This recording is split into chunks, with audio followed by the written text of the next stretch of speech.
আপনি কি কখনো ভেবে দেখেছেন আপনার নিজের ছায়া যদি আপনার শত্রু হয়ে ওঠে, যদি একদিন সে আপনাকে আক্রমণ করে বসে?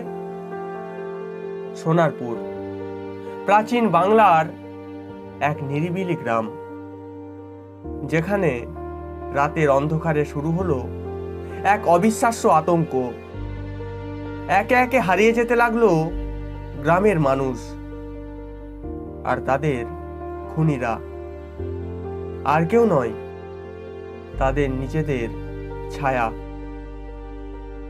কিন্তু কেন, কিভাবে? এই অভিশাপ কি চিরতরে মুছে ফেলা সম্ভব? শুনতে থাকুন গল্পশালাতে ছায়ার আক্রমণ, যেখানে প্রতিটি মুহূর্তে লুকিয়ে আছে ভয় আর রহস্য।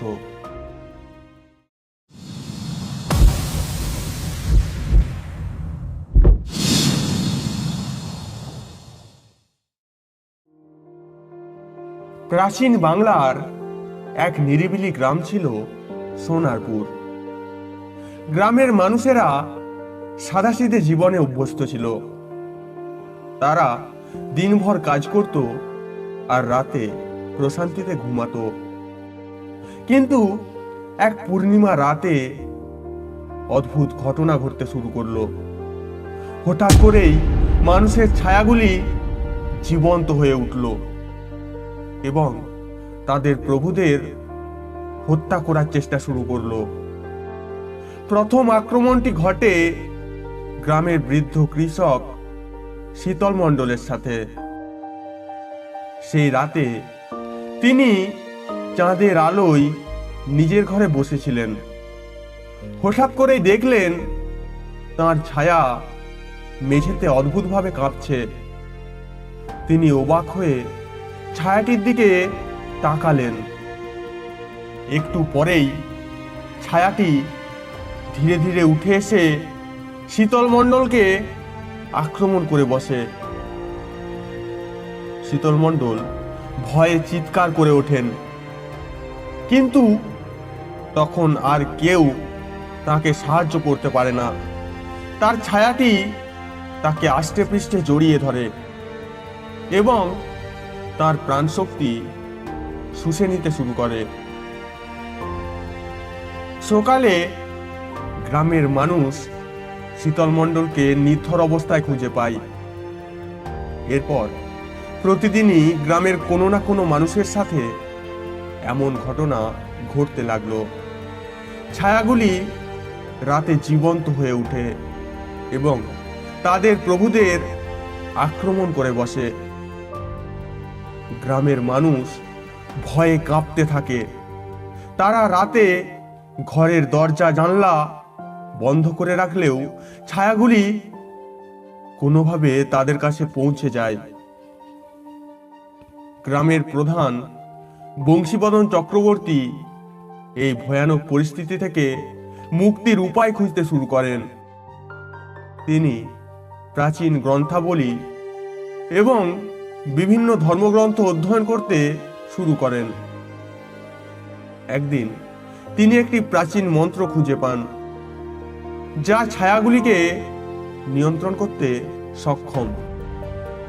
কিন্তু মন্ত্রটি প্রয়োগ করার জন্য প্রয়োজন ছিল পূর্ণিমার চাঁদ এবং সমস্ত গ্রামের মানুষকে একত্রিত করে মন্দিরে উপস্থিত থাকা। পূর্ণিমার রাত এলে বংশীবদন চক্রবর্তী সমস্ত গ্রামবাসীকে মন্দিরে ডেকে পাঠালেন। সবাই একত্রিত হয়ে বংশীবদনের নির্দেশনা অনুসারে মন্ত্র পাঠ করতে শুরু করলো। কিন্তু মন্ত্রের উচ্চারণ শুরু হতেই ছায়াগুলি আরো উত্তেজিত হয়ে উঠল। তারা মন্দিরে প্রবেশ করতে শুরু করলো। গ্রামের মানুষ তাদের ছায়ার আক্রমণে আতঙ্কিত হয়ে উঠল।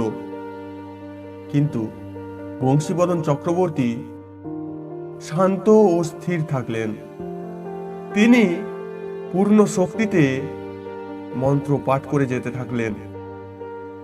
ধীরে ধীরে মন্ত্রের শক্তি ছায়াগুলির উপর প্রভাব ফেলতে শুরু করলো।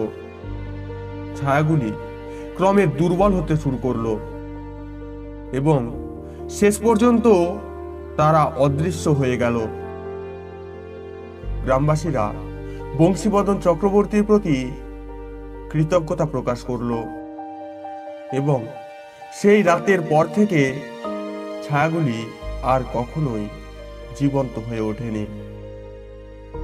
সোনারপুর গ্রাম আবার শান্তি ফিরে পেল, কিন্তু সেই ভয়ঙ্কর রাতগুলোর স্মৃতি গ্রামের মানুষের মনে চিরকালীন দাগ রেখে গেল। তারা জানলো কিভাবে তাদের নিজেদের ছায়া একদিন তাদের জীবনের সবচেয়ে বড় শত্রু হয়ে উঠেছিল।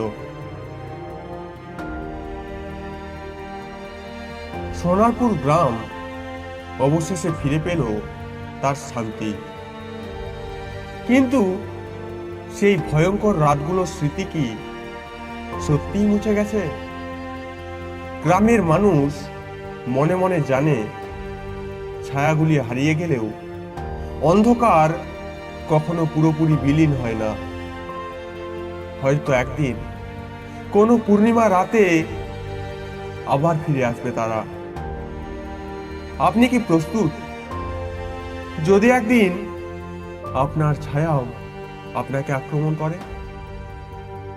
এমনই আরো শিহরণ জাগানো রহস্যময় গল্প শুনতে সাবস্ক্রাইব করুন গল্পশালা।